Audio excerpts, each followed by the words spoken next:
Suspense.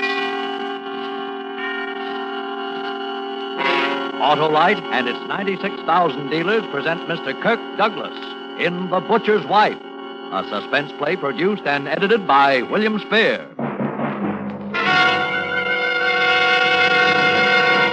Wilcox!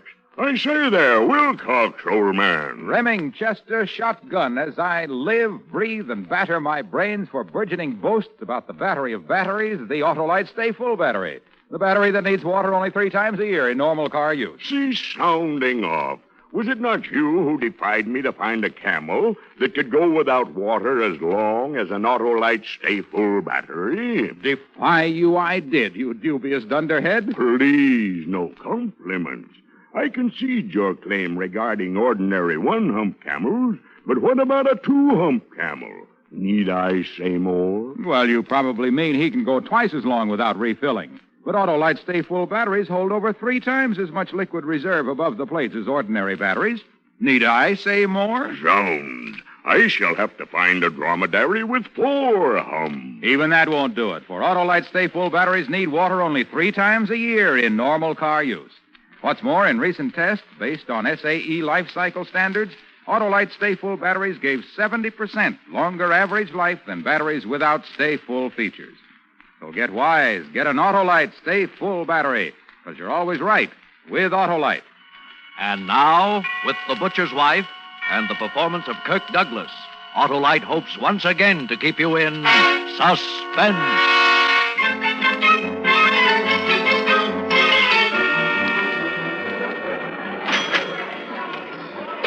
It started the first day of the job. I was clerking the liquor department of this supermarket. I hadn't been in Los Angeles a week. My brother, when I'd left New York, had given me this letter to a friend of his, a guy who owned a string of these markets.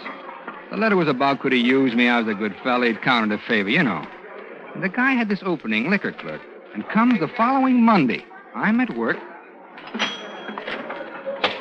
I spent the morning loading the refrigerators with beer, soda water, all that stuff. And sizing up the place.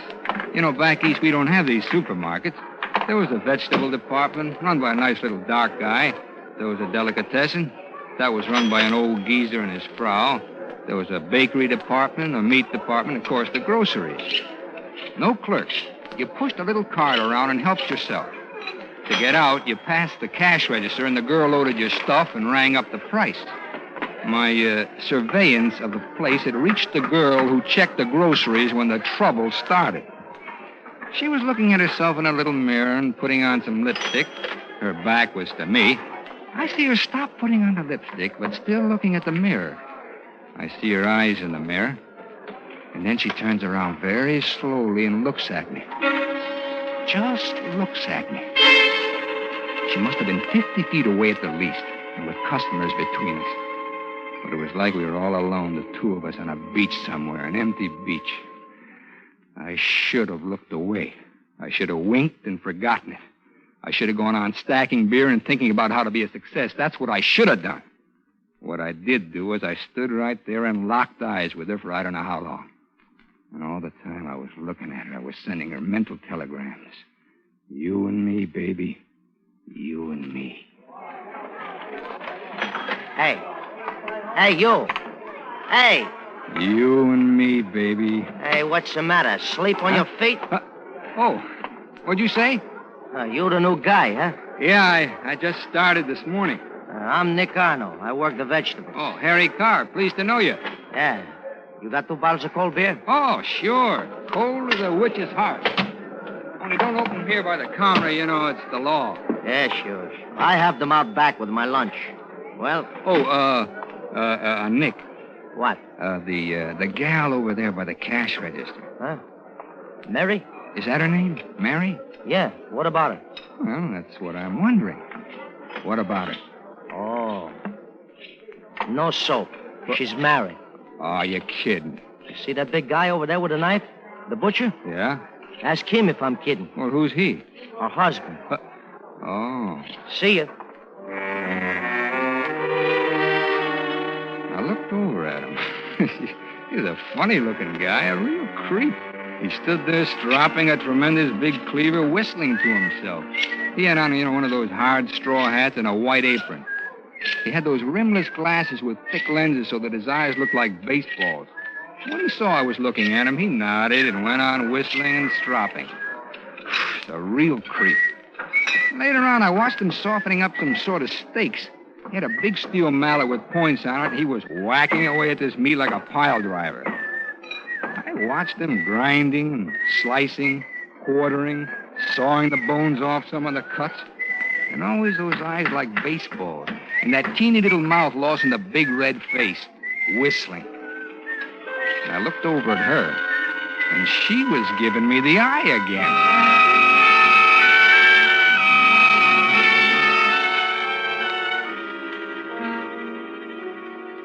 We closed at 7. The vegetable guys carted out the old stuff. Delicatessen man put away his pickles. I checked the register, counted my slips, made my entries. Krause the butcher was still there, packing and cleaning, putting stuff in that big refrigerator room back of the counter, but she'd left. I got to my street coat and walked out.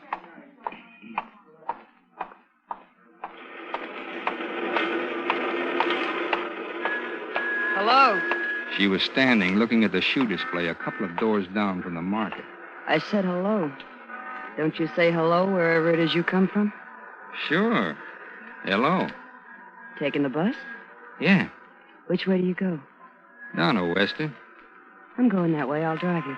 No, I don't think you'd better. What's the matter? I wouldn't want to trouble you. No trouble. Well, Come on. I'm parked right here. Yeah, but what about, Mr. Krause? He'll be there an hour yet. He takes the bus. Oh. Come on. Well, Come on. Don't be afraid. I'm not afraid of You're you. afraid of me. Come on. Get in.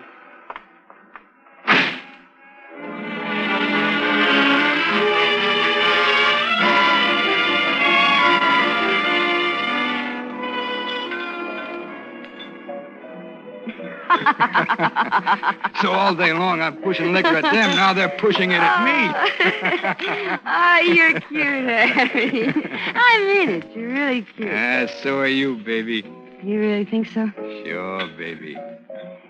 Harry, let's get out of here. Go someplace else. Hey, wait a minute. I gotta work in the morning. Hey, silly, this is the morning. It is. Hey, Mac, what's the time? 2:30. Harry, you really think I'm cute? Oh, sure, baby. Look, but it's late, real late. Don't worry, Look, sugar. Look, come on. I'll take you home. No. I'll take you home.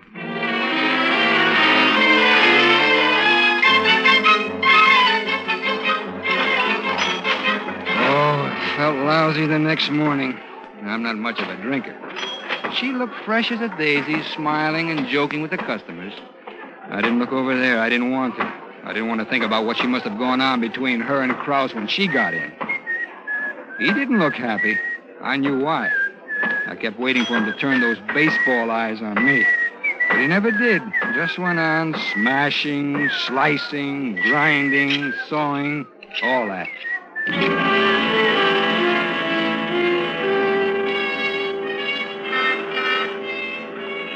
When I came out that night, she was there. I tried to disregard her, Harry. but she said she had something very serious to talk over. Well, the way she said it, I got in the car again.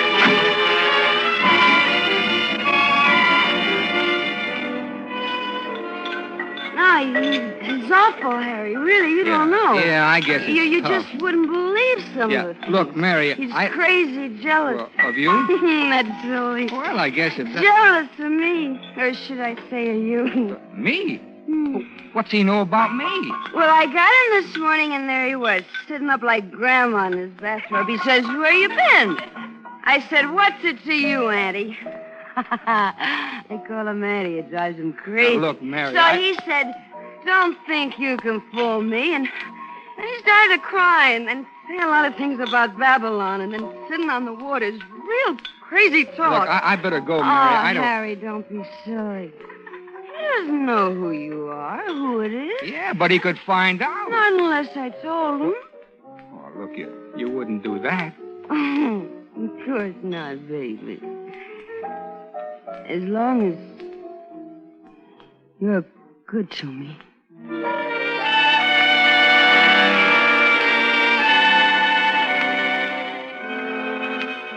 The next night, I stayed in the market. I was scared. I didn't want any more of that stuff. I did inventory, counted bottles, cleaned the refrigerator, changed the water in the soft drinks cooler. I kept busy. Across the market, Krause was moving around, cleaning up. After a while, he took off his apron and his straw hat, and he came over. Hello, Mr. Krause. Give me a bottle of beer. Sure thing. All right to drink it here? Sure. We're closed, aren't we? Yeah. Here. Here's an opener. Thanks.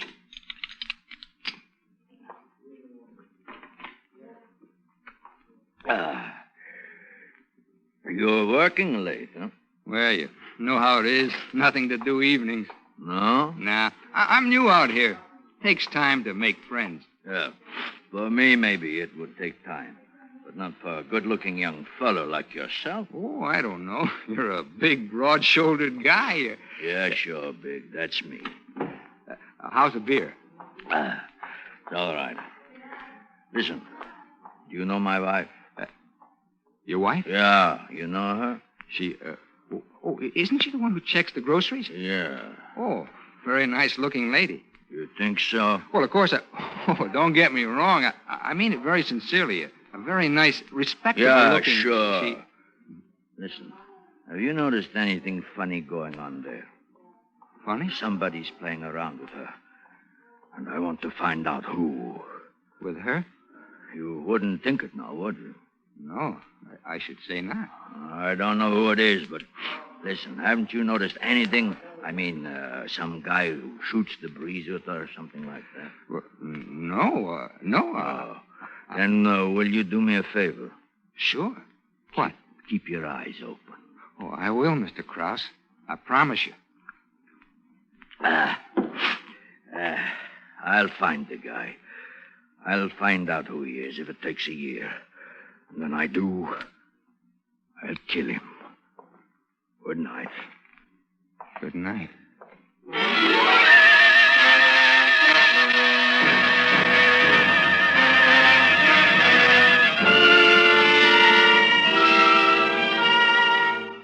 Autolite is bringing you Kirk Douglas in The Butcher's Wife, tonight's production in radio's outstanding theater of thrills, Suspense.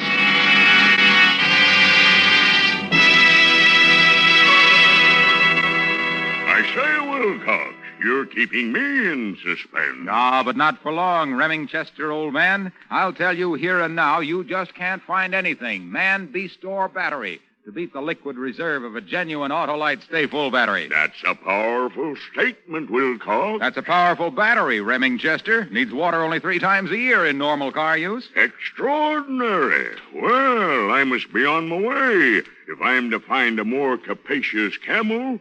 After all, life is short. Not the life of the Autolite Stay-Full battery. With fiberglass retaining mats at every positive plate, Autolite Stay-Full batteries give 70% longer average life than batteries without the Stay-Full features.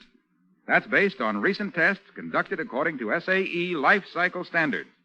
See your Autolite dealer soon, friends, because you're always right with Autolite. And now, Autolite brings back to our Hollywood soundstage our star, Kirk Douglas, in The Butcher's Wife, a tale well calculated to keep you in suspense.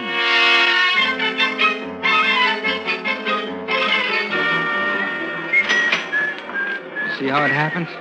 You go along minding your own business, trying to be a sweet guy, and a whammy. Up pops the devil. The roof caves in and there you are. The executioner's honing the axe and whistling to himself. I tell you, I was nervous. My hands were sweating and my teeth were aching. And, well, if it hadn't been for needing the job bad, I'd have put on my coat and hightailed it out of there, but fast. It was a situation. And Mary's looking over at me every now and then, giving me the big eyes. Yeah, the heck with you, baby. Get yourself another boy. And Krause is looking over, raising his eyebrows. Do I know who it is yet? And I'm making a long face and shaking my head. Then Nick, the vegetable man, comes over. I see you didn't understand what I told you the other day. What's that, Nick? About Mary. I told you she was a married woman. Oh, what are you talking I about? see you, the both of you, coming out of a bar the other You're morning. nuts, Nick. Listen, I Don't never... pull the hard face with me, Harry. What? I ought to tip Grouse off to what's going on. Nick, look, Nick, be a good guy, will you? Be a good guy, will you? I'm telling you, you better be a good guy. And leave the butcher's wife alone if you know what's good for you. Look, I will, Nick. I will. I swear it. It was a mistake, that's all. Yeah. Look, oh, be a good guy, Nick. Forget about it. All right. This once, okay. But do it again and you'll get what's coming to you. Sure, Nick. And I'm not just sure. talking.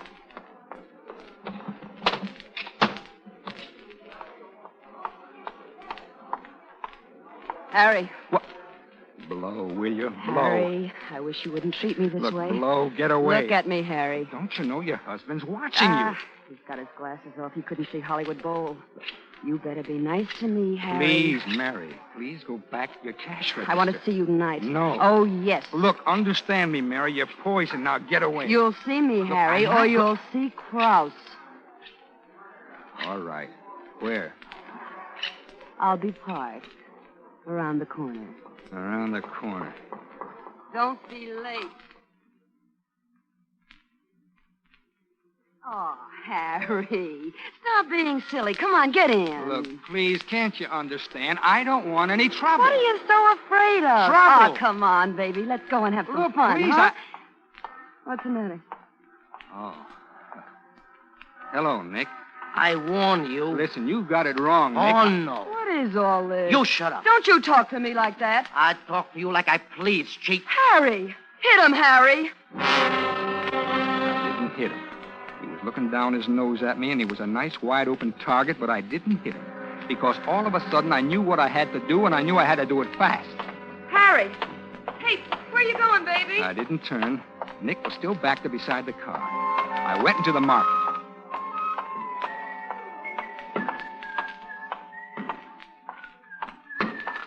Mr. Krause. Mr. Krause. Yeah? What? I found out. What? I can't hear you. I said I found out. I found out who it is. Who? Nick. The vegetable man. Yeah. The vegetable man. I knew yesterday, but I didn't want to get him in trouble. I told him to lay off, but he said nuts. He said if I opened my mouth, he'd tell you it was me, that I was the one. Vegetable man. I'm sorry, Mr. Krause. I never did like him. I never did like him. Well, good night. Good night.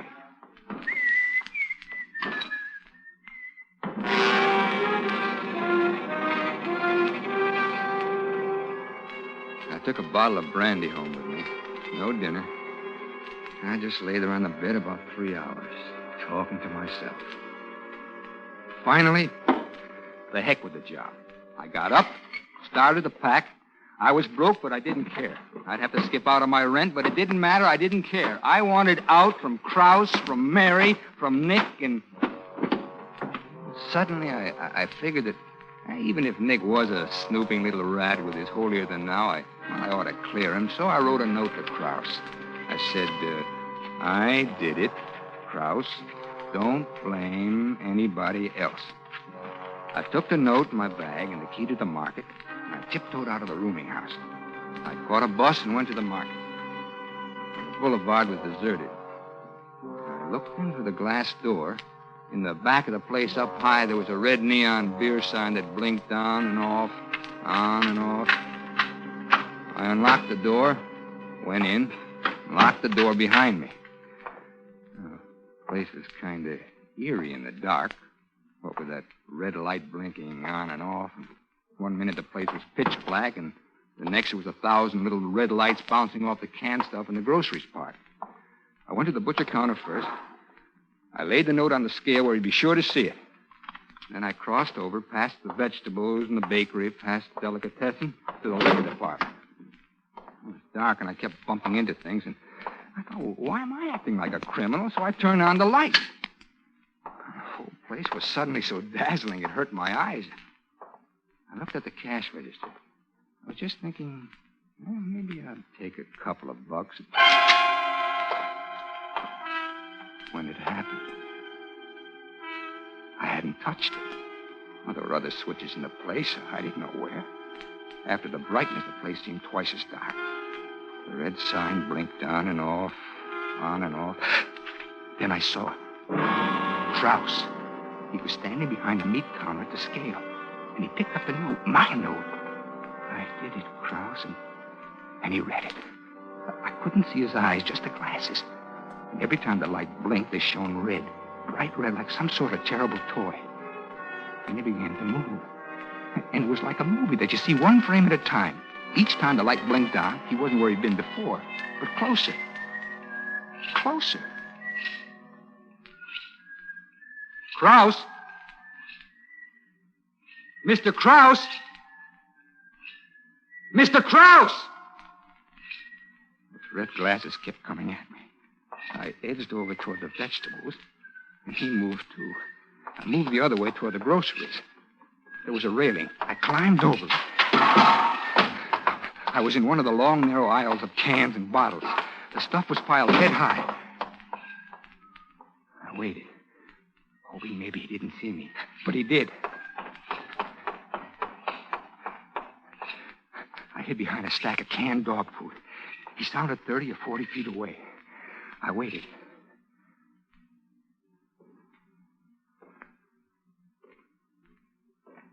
I looked around the corner. He was looking down another aisle. I ducked my head back.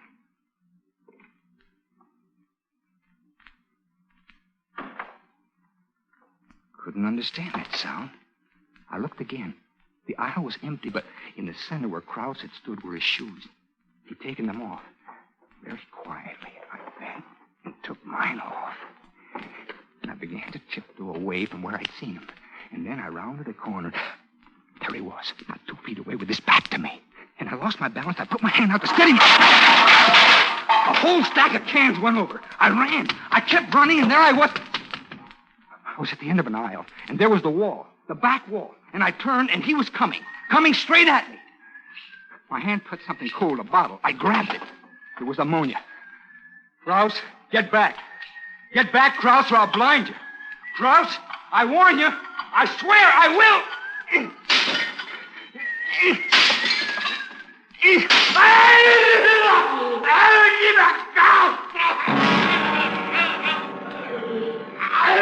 He stood there like a crazy giant, like Cyclops tearing at his eyes, the ammonia running down his face. I didn't wait. I ran past him, bumping him aside, ran and cut around the cash register, past the delicatessen in the bakery to the door. It was locked. The key, well, I'd left it in the lock. It was gone. I tried to break the glass with my fist, but it was like steel. Well, I couldn't kick it. I'd left my shoes behind. And Krause kept coming, feeling his way along, moaning. In the blinking light, I could see he still had the knife in his hand. I slid behind the counter of the meat department. Oh, under my feet, the sawdust. I bent, scooped up a handful. His face was awful, twisted and gleaming. His glasses were gone, and his eyes were screwed tight shut in pain. He stopped 10 feet away, swaying. Then he opened his eyes, opened them as wide as he could, and moved his head from side to side, trying nearsightedly to see me. Then his head stopped moving, and holding it sideways, using one eye to see me, he came on, the knife held way back. I waited. And I let fly with the sawdust and jumped to one side, my back up against the block, and he twisted and skidded in the sawdust, and he fell. He was very still for a moment. I waited. He rose to his knees. In the blinking light, I saw the knife. He'd fallen on it. It stuck out of the middle of his chest. Krause!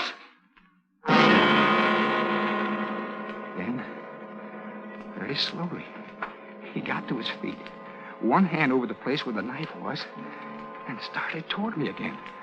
There was a rack over the chopping block. He reached up and got a cleaver. I backed up.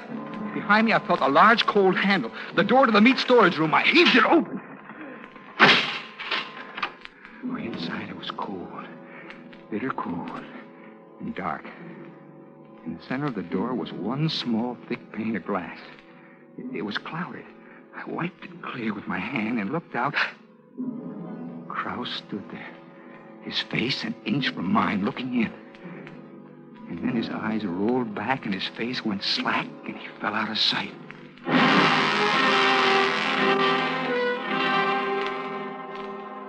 He was dead. I was sure of it. I felt around in the dark for the knob, but I couldn't find it. I felt the door from top to bottom. There were bars and bolts and something that felt like a handle. I yanked and tugged, but it wouldn't move. There was a knife on the slab there, a butcher knife. I felt around the door for a crack, slipped the knife in, and twisted. Broke off. Another door, I thought. Maybe there's... Oh, please. Another door out of this place. I began to search for it in the dark, feeling along the icy, damp walls. I walked into something cold that moved when I touched it. Oh, the side of beef. But no door. I moved farther. Another icy, cold thing.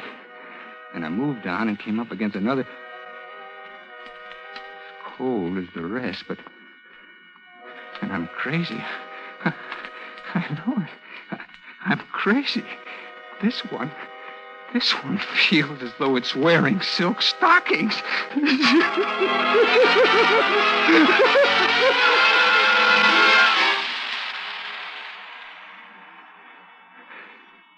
So here I am. It's awfully cold. Cold as a witch's heart. Cold as a tomb. This thing I have in my hand, this knife handle, I wish it had a blade. I know what I do, I know, but it hasn't. Anyway, well, I'm innocent of anything. They'll believe me. They will. There's a letter outside on the scale. It says, I did it, Krause. Don't blame anybody else. And there's my suitcase. Well, that'll prove I meant to go away and not cause anybody a hard time. And there's... Oh, time goes slow. And while I'm waiting and waiting and waiting, I'll tell myself the whole story again. And again, it'll give me something to do, you know. Something to think about. You see, it started the first day of the job. I was clerking the liquor department of the supermarket. I hadn't been in Los Angeles a week. My brother, when I left New York, had given me this letter to a friend of his. You know, a guy who owned a string of these supermarkets. The letter was about could he use me. I was a good fellow. He counted a favor, you know. The guy had this opening a liquor clerk. It was the first day, and I'd come to Los Angeles. I could give you a short time.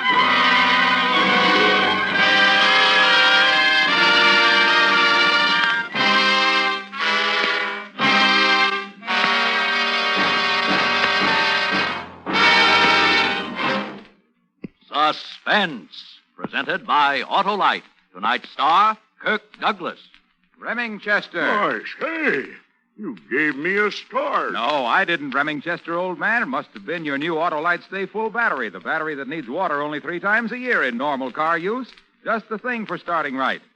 And remember, it's just one of more than 400 products made by Autolite for cars, trucks, planes, and boats in 28 plants coast to coast. These include complete electrical systems for many makes of America's finest cars. Batteries, spark plugs, generators, coils, distributors, starting motors, and Autolite bullseye sealed beam headlights. All engineered to fit together perfectly, work together perfectly because they're a perfect team. So don't accept electrical parts supposed to be as good. Ask for and insist on Autolite original factory parts at your neighborhood service station, car dealer, garage, or repair shop. Remember, you're always right with Autolite.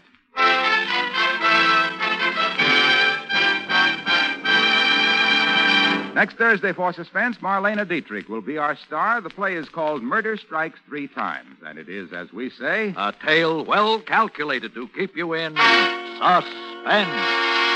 Tonight's Suspense play was produced and edited by William Spear and directed by Norman MacDonald. Music for Suspense is composed by Lucien Morawek and conducted by Lud Gluskin. The Butcher's Wife is an original play for radio by James Poe. Kirk Douglas, whose thrilling performance in Champion has placed him among the Academy Award contenders, will soon be seen in Young Man with a Horn. You can buy Autolite Stay Full batteries, Autolite regular or resistor spark plugs, Autolite electrical parts at your neighborhood Autolite dealers. Switch to Autolite. Good night. This is CBS, the Columbia Broadcasting System.